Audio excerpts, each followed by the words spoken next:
ಈಗ ಸದ್ಯ ಎಲ್ಲ ಕಡೆ ಚರ್ಚೆ ಆಗ್ತಿರುವಂತಹ ವಿಚಾರ ಏನಪ್ಪಾ ಅಂತ ಹೇಳಿದ್ರೆ ಪ್ರಜ್ವಲ್ ರೇವಣ್ಣ ಅವರ ಬಳಿ ಇದ್ದಂತಹ ಈ ಆಂಡ್ರಾಯ್ಡ್ ಫೋನು. ಈ ಆಂಡ್ರಾಯ್ಡ್ ಫೋನನ್ನು ಇವರು ಜೈಲಿನಲ್ಲಿ ಹೇಗೆ ಯೂಸ್ ಮಾಡ್ತಾ ಇದ್ರು, ಅವ್ರಿಗೆ ಕೊಟ್ಟೋರಾದ್ರು ಯಾರು? ಯೂಶಲಿ ಪರಪ್ಪನ ಅಗ್ರಹಾರ ಅಂತ ಹೇಳಿದ್ರೆ ಸಿಕ್ಕಾಪಟ್ಟೆ ಸ್ಟ್ರಿಕ್ಟ್ ಇರುತ್ತೆ, ಅಲ್ಲಿ ನೆಟ್ವರ್ಕ್ ಹೇಗೆ ಸಿಗುತ್ತೆ, ಜಾಮರ್ಗಳನ್ನು ಬಳಸ್ತಾ ಇರ್ತಾರೆ, ಯಾಕೆ ಜಾಮರ್ಗಳು ವರ್ಕ್ ಆಗ್ತಾ ಇರಲಿಲ್ವಾ? ಈ ರೀತಿಯಾದಂತಹ ಒಂದಷ್ಟು ಪ್ರಶ್ನೆಗಳು ಈಗ ಎದ್ದೊಳ್ತಾ ಇದ್ದಾವೆ. ಆ್ಯಂಡ್ ಇಲ್ಲಿ ಇನ್ನೊಂದು ವಿಚಾರ ಏನಪ್ಪಾ ಅಂತ ಹೇಳಿದ್ರೆ ಪ್ರಜ್ವಲ್ ರೇವಣ್ಣ ಅವರ ಬಳಿ ಇದ್ದಂತಹ ಫೋನ್ ನೆಟ್ವರ್ಕ್ ಮೇಲೂ ಕೂಡ ಈಗಾಗಲೇ ಕಂಪ್ಲೇಂಟನ್ನು FIR ಅನ್ನು ಕೂಡ ದಾಖಲು ಮಾಡಿದ್ದಾರೆ. ಅದು ಆಂಧ್ರ ಪ್ರದೇಶದ ಮೂಲ ಇರುವಂತಹ ಸಿಮ್ ಆಗಿದೆ. ಆ್ಯಂಡ್ ಅಲ್ಲಿ 2G ಜಾಮರ್ ಇರೋದ್ರಿಂದ ಈಗ ನಾವು ನೆಟ್ವರ್ಕ್ ತುಂಬ ಫಾಸ್ಟ್ ಆಗಿದೆ, ಅಪ್ಡೇಟ್ ಆಗಿದೆ, 5Gಯನ್ನು ಬಳಸ್ತಾ ಇದ್ದೀವಿ. ಸೊ ಹಾಗಾಗಿ ಅದು ಅಷ್ಟಾಗಿ ಸಪೋರ್ಟ್ ಮಾಡ್ತಿಲ್ಲ ಜಾಮರ್ಗಳು ಅನ್ನೋ ವಿಚಾರಣವನ್ನು ಕೂಡ ಈಗಾಗಲೇ ಅಲೋಕ್ ಕುಮಾರ್ ಅವರು ಹೇಳಿದ್ದಾರೆ.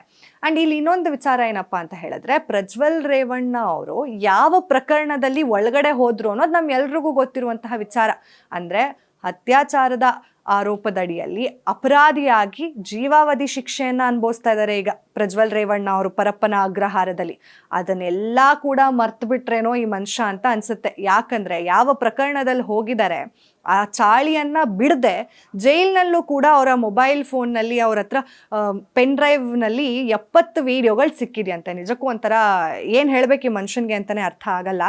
ಯಾಕಂದರೆ ತಪ್ಪು ಮಾಡಿದ್ದಾರೆ, ಅದಕ್ಕೆ ಶಿಕ್ಷೆಯಾಗಿ ಜೈಲಿಗೆ ಹೋಗಿದ್ದಾರೆ, ಜೀವಾವಧಿ ಶಿಕ್ಷೆ ಆಗಿದೆ, ಆದರೂ ಕೂಡ ಆ ಚಾಳಿಯನ್ನು ಬಿಡದೆ ಮತ್ತೆ ಆ ವಿಡಿಯೋಗಳನ್ನು ಫೋನಲ್ಲಿ ಇಟ್ಕೊಂಡು ನೋಡುವಂಥದ್ದು ಏನು ಹೇಳ್ತಾರೆ ಇದಕ್ಕೆ ಸೀರಿಯಸ್ಲಿ ನನಗಂತೂ ಗೊತ್ತಾಗ್ತಿಲ್ಲ. ಬಿಕಾಸ್ ಅಂಥ ದೇವೇಗೌಡರ ಮೊಮ್ಮಗ ತಂದೆ ಅವರು ಕೂಡ ಪೊಲಿಟಿಷಿಯನ್ನು, ಈ ಕಡೆ ಚಿಕ್ಕಪ್ಪ ಕೂಡ ಪೊಲಿಟಿಷಿಯನ್ನು, ಕೇಂದ್ರ ಸಚಿವರಾಗಿದ್ದಾರೆ, ಒಂಥರ ಪೊಲಿಟಿಕಲ್ ಫ್ಯಾಮಿಲಿ, MP ಆದಂಥವ್ರು. ಅಂದರೆ ಅಂಥ ದೊಡ್ಡ ಮನುಷ್ಯ, ದೊಡ್ಡ ಗೌಡ್ರು ಅಂತಲೇ ಎಲ್ಲರ ಮನಸ್ಸಲ್ಲೂ ಆ ಒಂದು ಗೌರವವನ್ನು ಸಂಪಾದನೆ ಮಾಡಿರುವಂಥದ್ದು ಅಂದರೆ ಅದು ದೇವೇಗೌಡರು ಮನೆಯಲ್ಲಿ ಅಂತಹ ದೊಡ್ಡ ಕುಟುಂಬದಲ್ಲಿ ಹುಟ್ಟಿದಂತಹ ಪ್ರಜ್ವಲ್ ರೇವಣ್ಣ ಅವರು ಈ ರೀತಿಯಾದಂತಹ ಕೆಲಸಗಳನ್ನು ಅದು ಯಾಕೆ ಮಾಡ್ತಿದ್ದಾರೋ, ಆಲ್ರೆಡಿ ಒಂದು ಸಲ ಮಾಡಿ ಅದಕ್ಕೆ ಶಿಕ್ಷೆಯನ್ನು ಕೂಡ ಅನುಭವಿಸ್ತಿದ್ರು.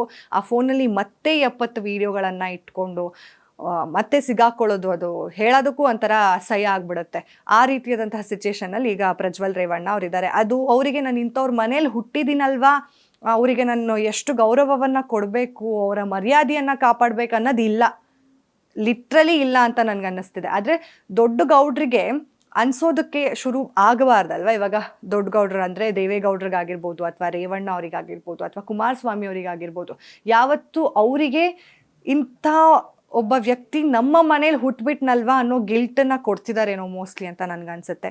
ನಿಮ್ಗೇನು ಅನಿಸುತ್ತೆ ಇದ್ರ ಬಗ್ಗೆ ಅಂತ ಕಮೆಂಟ್ ಮಾಡಿ ತಿಳಿಸಿ. ಮತ್ತೆ ಸಿಗೋಣ, ಅಲ್ಲಿವರೆಗೂ ನೋಡ್ತೀರಿ ಅಶ್ವವೇಗ ನ್ಯೂಸ್. ಇದು ಸತ್ಯಾನ್ವೇಷಣೆಯ ಓಟದಲ್ಲಿ.